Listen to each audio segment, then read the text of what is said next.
Assalamualaikum warahmatullahi wabarakatuh. Saya Rifki Galuh Yuliawan dari IT 201 Universitas Cyber-Asia. Di sini saya akan mempresentasikan distribusi normal, taksiran interval, dan hipotesis dari mata kuliah Statistika dan Probabilitas untuk memenuhi ujian akhir semester dari mata kuliah tersebut. Yang pertama, itu distribusi normal. Disebut juga distribusi Gauss atau distribusi bell-shape. Definisi distribusi normal. Distribusi normal adalah salah satu distribusi probabilitas yang sangat signifikan dan banyak digunakan dalam statistika.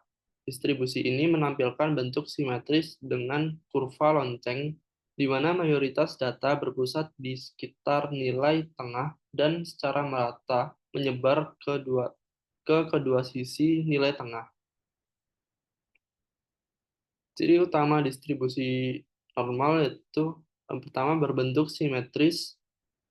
Distribusi normal memiliki bentuk simetris sepanjang garis tengahnya. Hal ini berarti rata-rata, median, dan modus dari distribusi normal berada di posisi yang sama. Yang kedua berbentuk seperti bell. Kurva distribusi normal membentuk bentuk lonceng atau bell shape. Sebagian besar data terdistribusi di sekitar nilai tengah atau rata-rata. Itu rata-rata. Dan kemudian menurun secara gradual ke arah dua ekor kurva. Yang ketiga, penyebaran data. Distribusi normal memiliki variabilitas data yang dapat diukur menggunakan simpangan baku atau standard deviation. Data cenderung menyebar secara merata di sekitar nilai tengah, dengan sebagian besar data berada di dekat nilai tengah dan semakin sedikit data yang berada di ekor kurva. Yang keempat, parameter utama. Distribusi normal ditentukan oleh dua parameter utama, yaitu nilai rata-rata dan simpangan baku.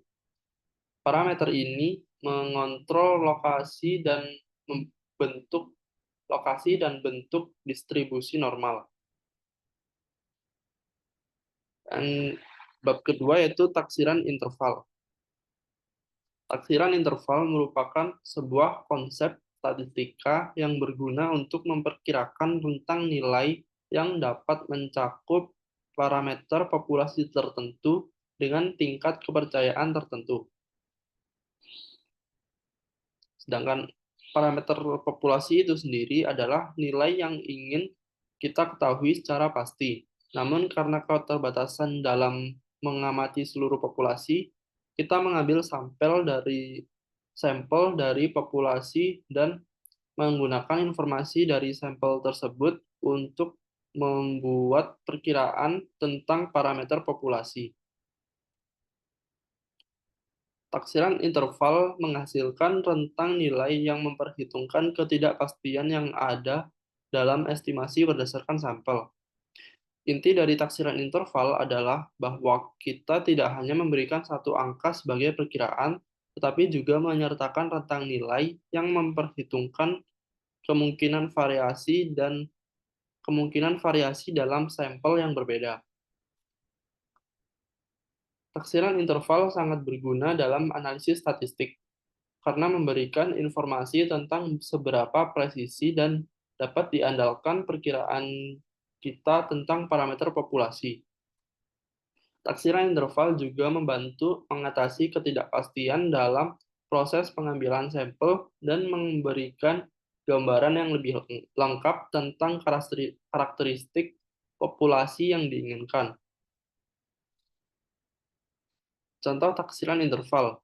Misalkan kita ingin mengestimasi tinggi rata-rata mahasiswa di suatu perguruan tinggi, kita tidak dapat mengukur tinggi semua mahasiswa karena populasi mahasiswa sangat besar.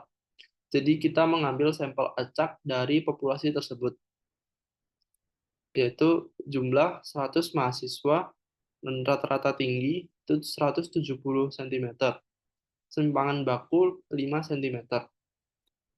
Sekarang kita ingin membuat taksiran interval untuk tinggi rata-rata mahasiswa di perguruan tinggi dengan tingkat kepercayaan 95%. Untuk itu, kita menggunakan distribusi T-student karena ukuran sampel kita adalah 100, yaitu di atas 30. Dengan ini kita peroleh derajat kebebasan 100 dikurangi 1 atau N kurangi 1, yaitu 99. Kemudian tingkat signifikansi 0,05 atau 5%. Kemudian nilai kritis T, yaitu 1,984 dan minus 1,984.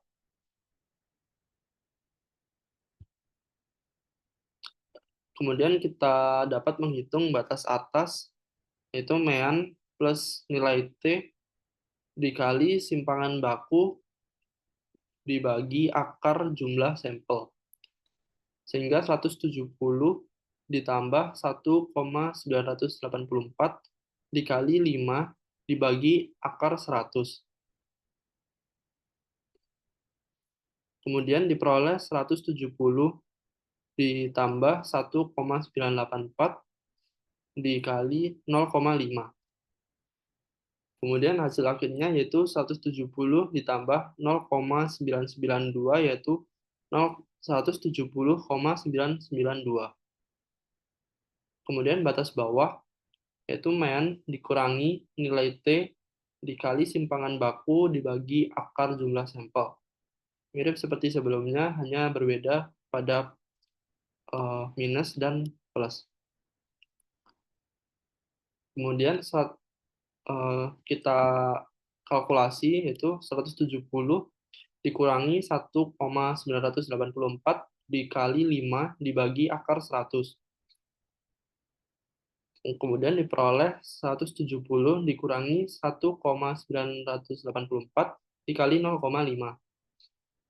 Sehingga 170 dikurangi 0,992, kemudian hasil akhirnya adalah 169,008.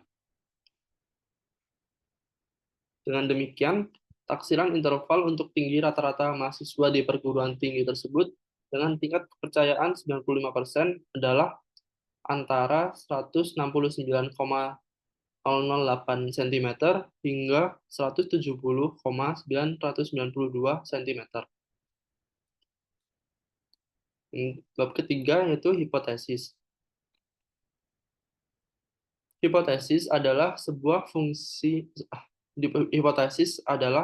pernyataan atau asumsi yang diajukan untuk diuji kebenarannya berdasarkan data sampel yang ada. Hipotesis sering digunakan untuk menguji perbedaan antara perbedaan atau hubungan antara variabel, serta untuk menguji klaim atau asumsi tertentu tentang populasi. Hipotesis dapat berbentuk pernyataan tentang nilai parameter populasi, hubungan antara variabel, dan atau perbedaan antara dua kelompok. Berikutnya adalah jenis hipotesis. Yang pertama, hipotesis nol. Merupakan hipotesis yang diajukan untuk diuji kebenarannya dan biasanya menyatakan tidak ada perbedaan, tidak ada hubungan, atau tidak ada efek antara variabel yang diuji. Misalnya, H0 bisa menyatakan bahwa rata-rata dua kelompok sama atau bahwa korelasi antara dua variabel adalah 0.